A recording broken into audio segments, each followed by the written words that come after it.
Jo, e dim, të gjithë e din, e kanë ditë gjithmonë, edhe kjo nuk është problem, as nuk është vështirë me e lexu, sepse edhe kushtetuta, edhe ligji për zgjedhje thojnë shumë qartë. Shkojnë grupet parlamentare shqiptare, sepse për këto grupet minoritare dihet si shkojnë, janë 10 antar, 4 antar vijnë nga minoritetet, 6 antar vijnë nga grupet parlamentare shqiptare, kryetari vjen nga gjykata apelit apo nga gjykata supreme. Kjo është shumë e thjeshtë. Grupet parlamentare kanë të drejtë ta çojnë nga një përfaqësues në KQZ. Nëse janë 6 grupe parlamentare, shkojnë nga një. Nëse janë 4, si në këtë rast, shkojnë 4 nga një dhe shkon prej fillimit. Prej fillimit të bie që të dytin e merr i pari, të dytin i merr i dyti. Është matematikë shumë e thjeshtë, domethënë nuk duhet shumë me qenë matematicien të fortë për me kuptu. Po del që ka qenë dilemë juridike, këta në matematikë. Po s'ka qenë as dilemë juridike, sepse nuk duhesh me qenë shumë jurist i fortë për me lexu këto që thot në kushtetutë. Shumë e qartë. Pse ja huqen me qëllime politike? Tash, këto janë, krejt janë këto kalkulime politike,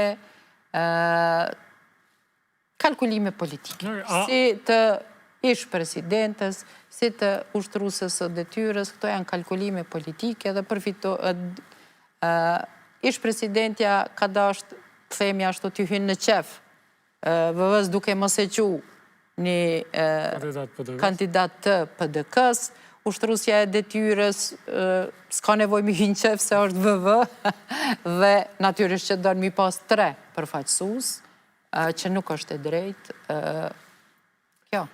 Mirë po, është temë këgja këtë kur të këshysh për shkak se realisht punën e madhe e kryen komisariati.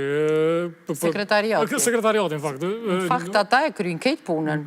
Edhe njerëzit të cilët kontraktuan për atë punë, nuk është që përbërja KQZ-s e bën nomin atë. Jo, antarët e KQZ-s janë vendimmarrës, ata i marrin vetëm vendimet, ndërka gjithë puna bëhet nga sekretariati dhe nga ata të cilët kontraktohen gjatë zgjedhjeve. So politik din me qenë? Shumë. Po, a? Shumë.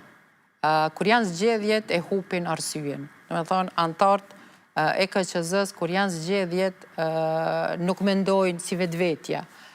Mendojnë ashtu qysh ju qojnë, qysh ju dirigjojnë partit politike, edhe mundohen që në çdo mënyrë me tregu që partia e tyne është ajo e cila e din punën mas miri.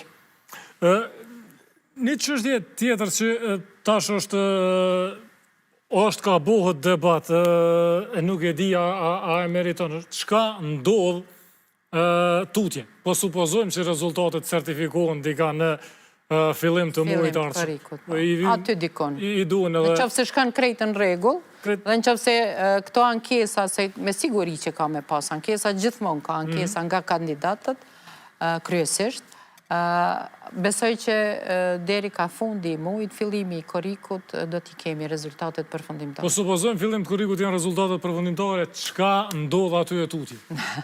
Aty e tutje,